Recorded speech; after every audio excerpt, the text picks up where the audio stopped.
the next few questions talking about how things changed during your tenure at the city. And you had mentioned learning to use email as one thing. So talk to me about how that changed email, computers over your time. Yes, well, since I went into office in 1979, and I think email came in about 82 or something like that. Um, so what we were dealing with primarily were, you're dealing with regular phones. We did have cell phones for emergencies, different kind of phones and beepers and stuff like that. But um, what we were dealing with when I first went into office is standards that we set for responding to people who called the office or who wrote letters or who took the time to actually come by the office, which is another interesting thing because City Hall was such an open place at that time that people could just walk down to City Hall, say, I'm going to go see a city commissioner. Uh, they didn't have to go through the intense security measures that they have now. They'd be able to go up to the office and say, you think the commissioner would have a few minutes? If not, I'll leave you my number or something. So it was, you had letters, you had phone calls, you had people stopping in, but you also had people contacting you when you went about your daily life.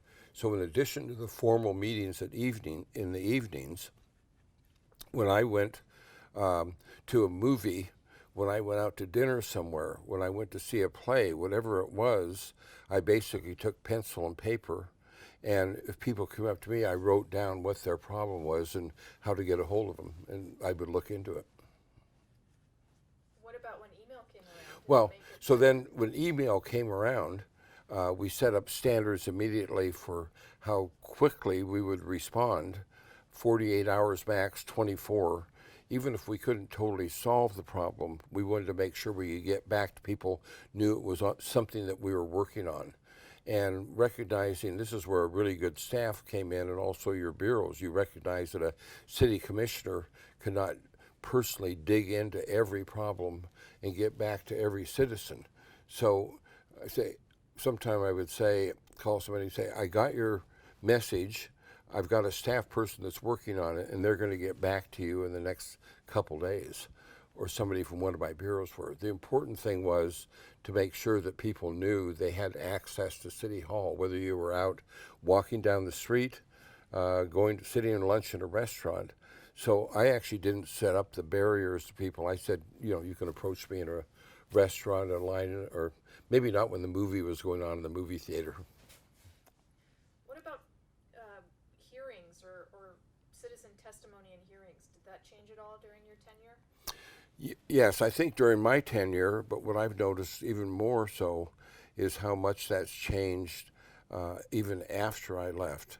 So, one of the things that we always prided ourselves on back in the 1980s and 90s was making the city it easy for people to testify. Uh, so people didn't even necessarily have to sign up in advance. They could come down. There was a subject, and they would just raise their hand, walk up to the microphone.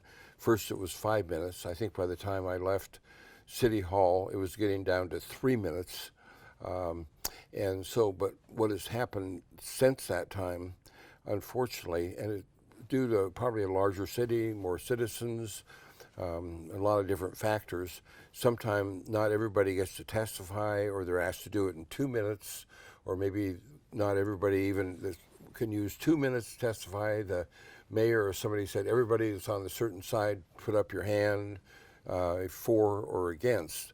But it's become, I think, more difficult in many ways to provide input to the city council.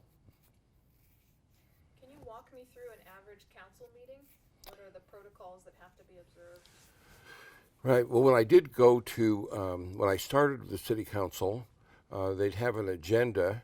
It was quite formalized, and no matter how much time it took, you just would start at the first item Wednesday morning at 9:30, and you just kind of make your way through. If a citizen came down, they didn't even know what time their item might came up.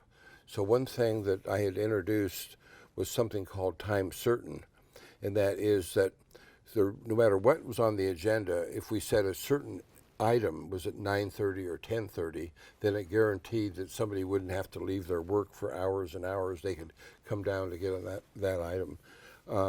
So there's the other. So basically, the Wednesday it's usually from 9:30 to noon, from 2 to 5, then Thursday afternoons, and the protocol is when there's an issue that's like a real hot button issue before the city council.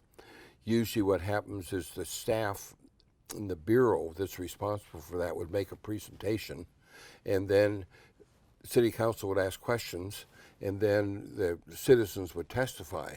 Now, the one thing that I found in my experience is there's just a tremendous amount of wisdom out in the community that citizens have, and it's extremely important to get all the input that people want to provide, whether they're providing it during that council meeting, whether they're sending you letters or emails or stopping you. You're getting your finger on the pulse of the community, and also having an opportunity maybe to influence a decision you're making another way. Like maybe you say, well, I still think we ought to do X, Y, and Z, but maybe it should be modified based on what I heard from the citizens. One mechanism we have in Portland for citizens to get involved are neighborhood associations, correct? Yes, and Can you walk me through the role of? yes. So what happened was that, and this is probably the advantage of being somewhat of an old timer, in that I went to work for the city in 1973. So neighborhood associations were formed that year, and the Mayor Neil Goldsmith really made that initiative. So what happened was I was on the first interview panel hiring the first director 45 years ago. So at one point in time in the last few years, I wrote a 45-year history of all of the roles of neighborhood associations, roles that they've played in terms of their relationship with the council. First of all, I would say that Portland had a nationally recognized citizen participation process. It's a city where it's easy to get involved.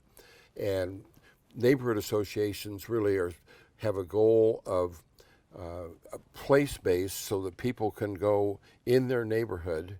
And the one saying I used to have was, you don't have to move to make it a better neighborhood. You can just get involved to improve the livability of your neighborhood, either by advocating improvements, or maybe there's something that's planned, like a freeway to go through your neighborhood, where you could testify to have that project stopped. They've been a tremendous value. And the other area that neighborhood associations are of value, whether it's somebody applying for a liquor license or somebody is going to have a business that locates in the neighborhood that could impact livability, the neighborhood associations can work on good neighbor agreements, which are basically between whoever wants to come into your neighborhood and build a liquor establishment, or have a business that has buildings that are 10 stories high. You have a chance to work out an agreement in writing. So I think they're of great value. Now, as time has gone on, there's also been kind of a negative feeling about neighborhood associations, that maybe they're dominated by, the same people, only people who own homes. There isn't enough diversity.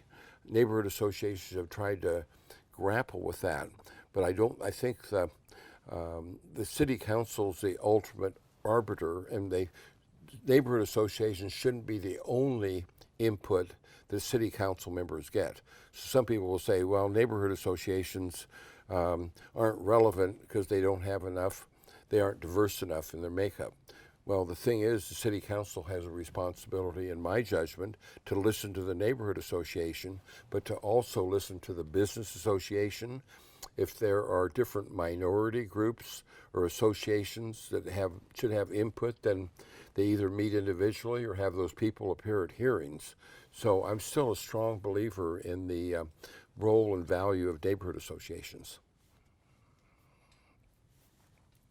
Talk me through, this could be either broadly or specifically, some of the biggest successes you've had working on city council and some of the biggest challenges.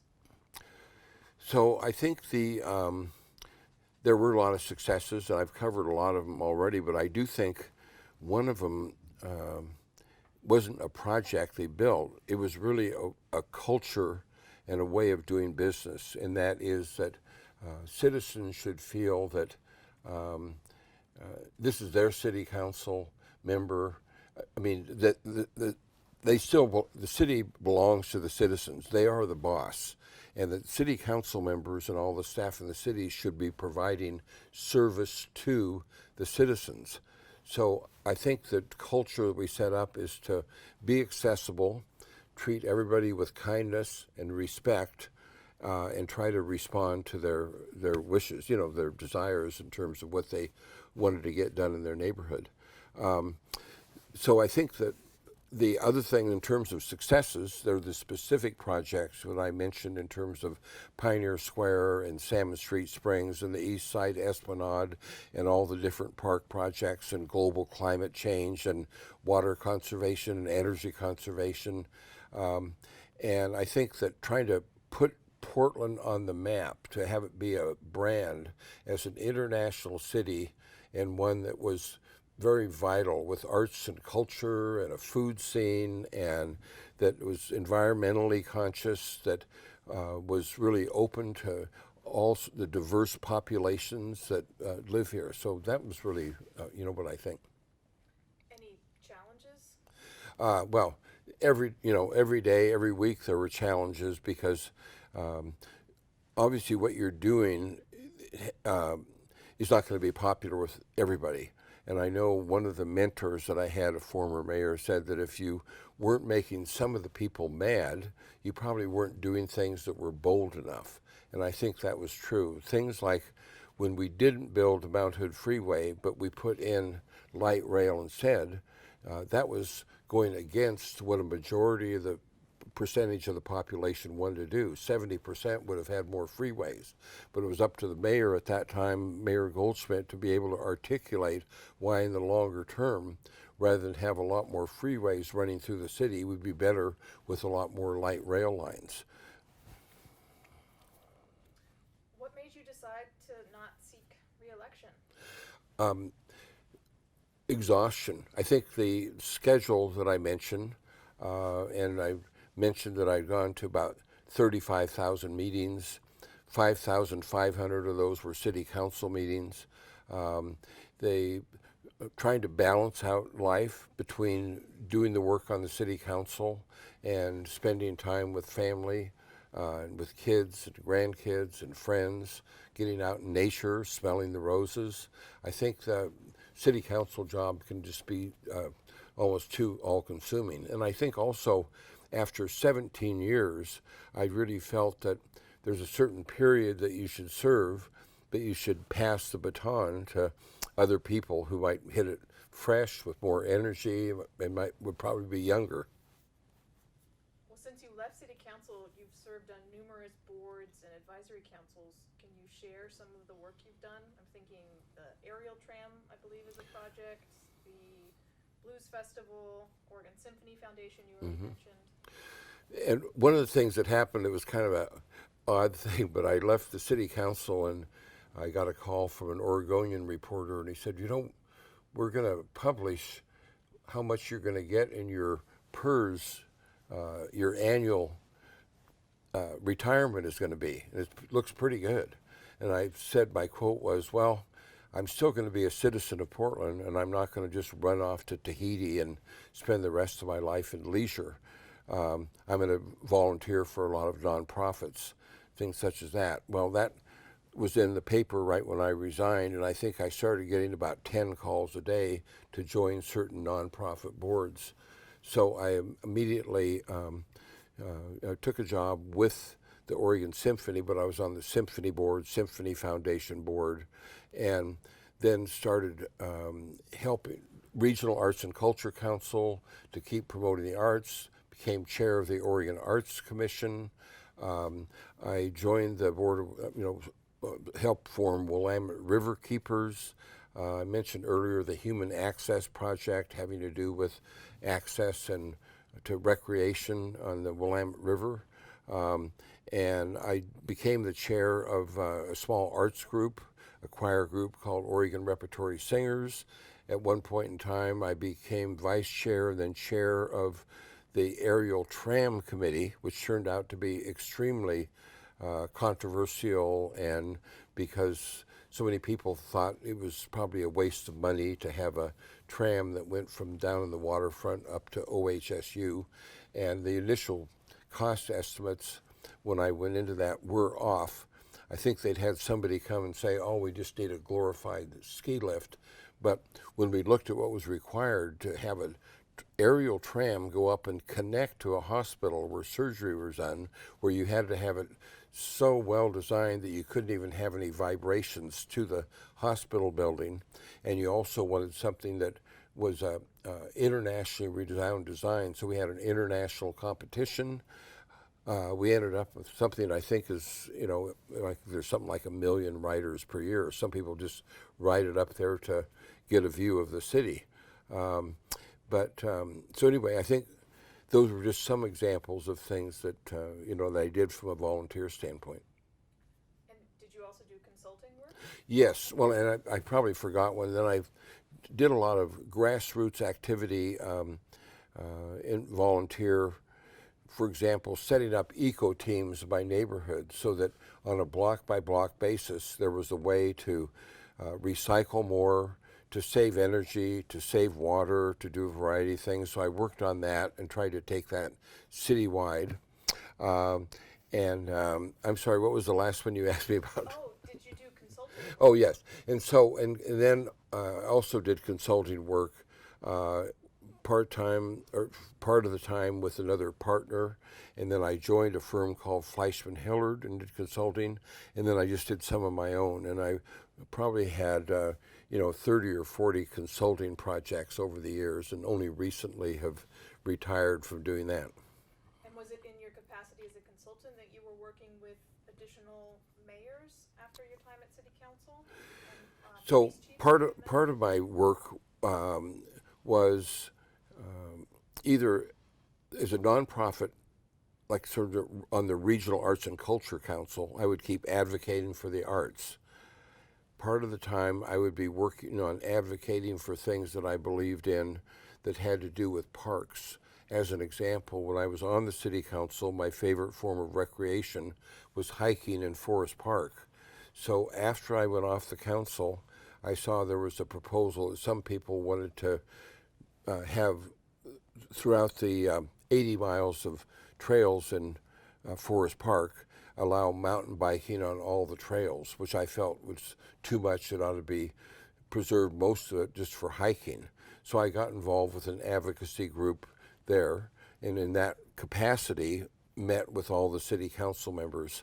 And that same thing happened with other projects that I was involved in that have been more recent, trying to preserve the South Park blocks, trying to preserve the elk and fountain that were destroyed during the protests, and other things like that. So, and then over time there were some people that were on the city council who I got to know. I would help them on their campaigns, and I became personal friends with them, like Commissioner Nick Fish. And then I would socialize, and he would call every couple weeks, and we would visit about what was going on in the council, and he might get some advice. And so that was enjoyable, because when you retire, you still like to feel like some of us say the wisdom of the elders is still valued for some of the younger people coming in. You sound like one of these individuals who got even busier in retirement in some ways, that your schedule just seemed just as packed. I think it has been just as packed, really, yes. Tell me about how Portland has changed since you stepped down from City Council, whether government or culturally. Well, I think several things have happened. Of course, Portland just keeps growing and is growing extremely fast. When I went on the council, it was population 365,000. Now it's 675,000, and it's supposed to grow by 400,000 more people in the next 20 years. So I think the significance of that is, as you've had this growth, it's presented all sorts of unique problems. For example, do we keep having more and more density in all the neighborhoods? And that's what the state law is and the city plan is, to build up, have taller buildings. Not many people have cars. If you live like in inner southeast, you'll live in neighborhood streets will have 6, 8-story apartment buildings, right up to the sidewalk. People should rely on buses more and bicycles than they do on cars.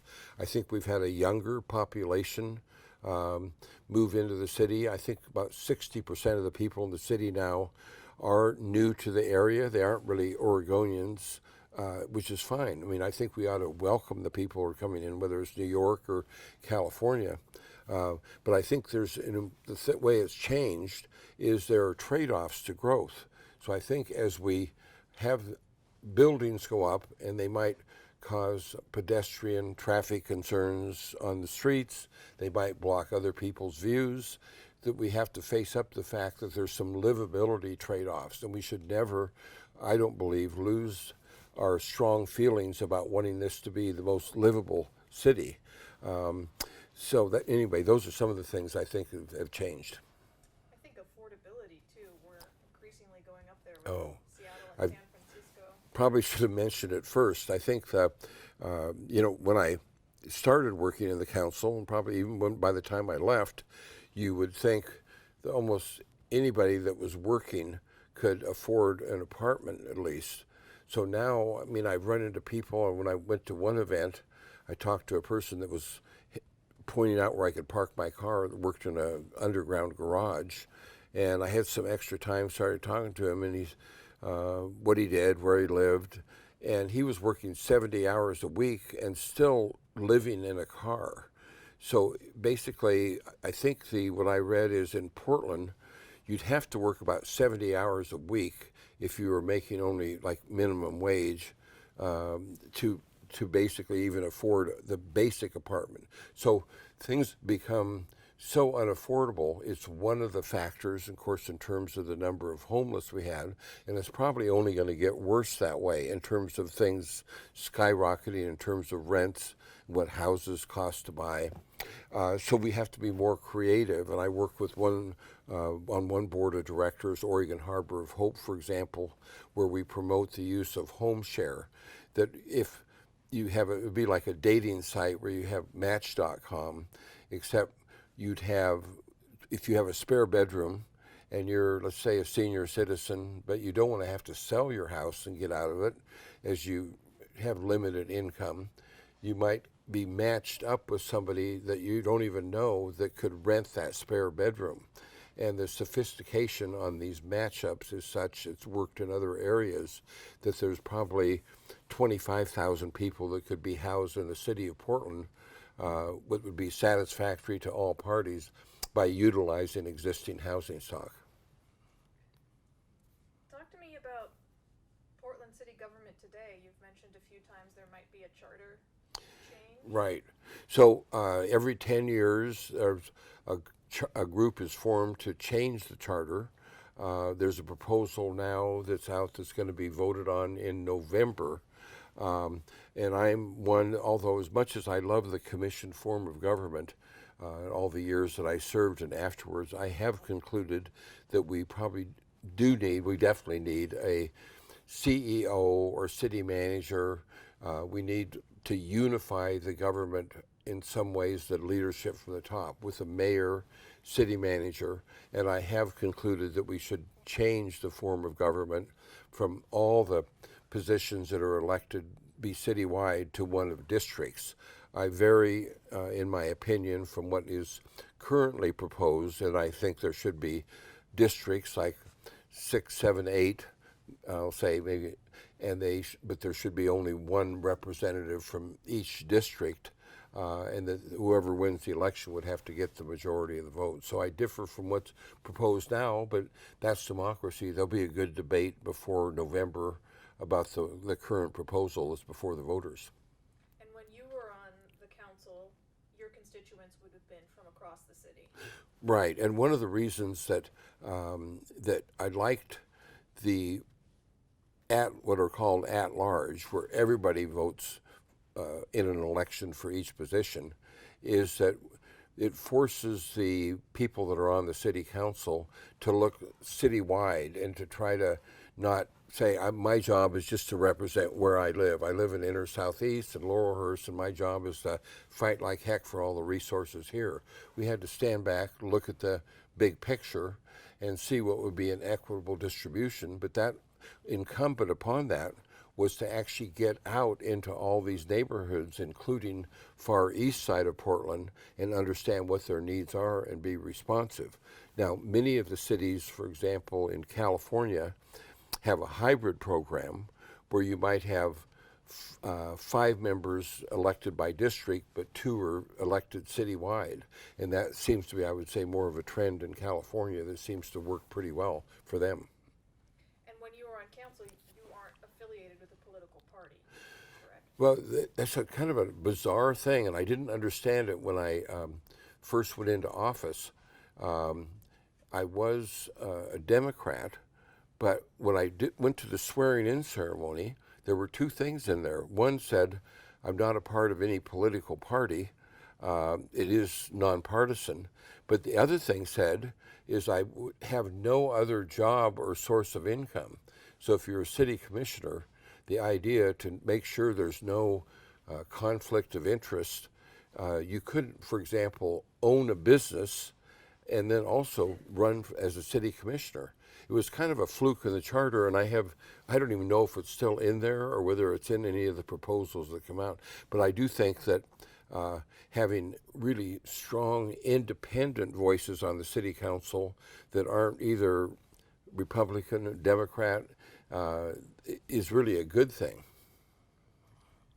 One thing we didn't talk about, and it just occurred to me, was the relationship between Portland City Council and individuals elected to Metro or Multnomah County commissioners. How are they all interacting with each other? Well, that would be, your question actually leads to the point of they all should be enmeshed in one coordinated effort in the part of government. I'll give you an example. One of the complaints we get from citizens is that there's always tax levies that are being presented, and we do have a very high property tax rate in the city of Portland. So you might have something for child care, you've got a library levy, you've got a Metro homeless bond, you've got a Metro green spaces bond, the city's putting a parks levy on, there's a police and fire retirement fund. So in my judgment, there should be sort of a regional way for people to get together, the city, the county, Metro, and say we have to only can have taxes at a certain level. We have to figure out what the priorities are. So, and we should only put a limited number of these votes on over a certain time period. Not in a legal way, more of a cooperative, informal agreement among the elected officials. What are you working on these days? Right now, I do most of my volunteer work in Portland, but I have a house in Seaside that I inherited from my mom and dad, and Astoria was my hometown, so I'm on the board of the Friends of the Astoria Column, and then I'm a board of trustees of Human Access Project. I'm on the board of Oregon Harbor of Hope, and I am, there's one more board, Portland, I probably can't even remember. And then I have about 5 or 6 volunteer activities in Portland that have to do with the group that was working on preserving the South Park blocks has now moved on to the Elkin Fountain, and now we're looking at policies and other monuments in the city. Should they be up or down, or should they have more educational materials? So basically, it seems, and then I'm also involved to a certain degree with the charter change in terms of hopefully make sure that the public knows what all the pros and cons are of the proposal coming from the Charter Commission. And I saw your name in the voters pamphlet with some candidates, so you're involved still. Right, and on occasion, not too frequently, but I will get involved with certain candidates. And in the last election, I did get involved in 2 races. One, I met a person about a year and a half ago named Vadim Mazursky, whose family had come from the Ukraine when he was 8 years old. And got a law degree and became an administrative law judge and moved from Texas to Portland long ago. And when I met him and he said he was going to run for the city council, he reminded me a lot in terms of temperament and his views about my friend Nick Fish, who'd been on the council. So I befriended him and worked on his campaign. He did not make the runoff. And then I worked on another campaign for Sharon Marin, who ran for the Multnomah County chair. And she had a law degree and is an emergency room physician and had such a strong record of really detailed work on the homeless that I was working on her campaign too. Are there any questions you wish that I had asked, or we had talked briefly before about some fun stories you might have, that bottling of Bull Run water, for example? Oh, that was, pretty good. There's a lot of stories that happen behind the scenes that you usually don't mention when you are giving your oral history. But, a lot of funny things that happen. The Bull Run water, for example, I know when the different delegations come from the sister cities, as a matter of ritual, they appear in the mayor's office. They basically give a gift to the mayor, and then the mayor gives a gift back to the sister city. The mayor, usually it would be like the mayor of Sapporo or the mayor of Guadalajara. Well, the delegation came from Mexico, from Guadalajara, to present their gift to Mayor Ivancy, but the advance work hadn't been done in what he was going to give them. So he panicked immediately and kind of looked around his office thinking, well, what can I give them as a gift? And he was involved in his own political campaign, and he saw some campaign literature, and he gave him that.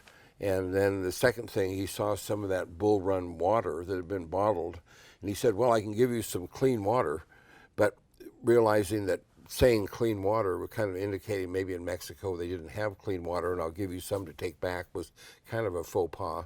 But those were, a lot of common occurrences where you'd have a lot of different things happen with the commissioners behind the scenes. There was quite a, good social life and some very good friendships that I developed with other commissioners, and like Mayor Clark, Mayor Hales, with Commissioner Strawn, and Commissioner Fish, as I mentioned, and Commissioner Amanda Fritz, others.